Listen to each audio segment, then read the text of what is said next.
Orang sebenarnya confirm dah familiar dengan Aircon Safe Rincing ni kan. Tapi korang tahu tak, dalam Aircon Safe ni rupanya ada medan selera yang penuh dengan pot makan. Hari tu kita orang datang time lunch hour, ramailah juga pelanggan. Dan abang perhati, kebanyakan memang serbu dua kedai ni. Tak sangka harga dia pun murah gila. Dan pilihan menu pun macam-macam ada. Biasalah kita orang ni kan, bila perut tengah lapar lepas shopping, mana cukup satu menu je. Kalau boleh nak kasih penuh satu meja. Pot santai makan ramai-ramai dengan family.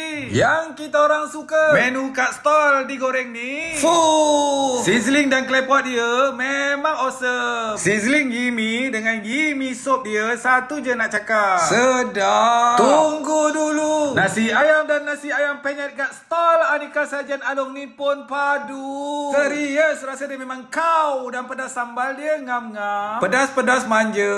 Patutlah abang nampak yang datang makan, yang datang tapau tak putus-putus kat kedai dia.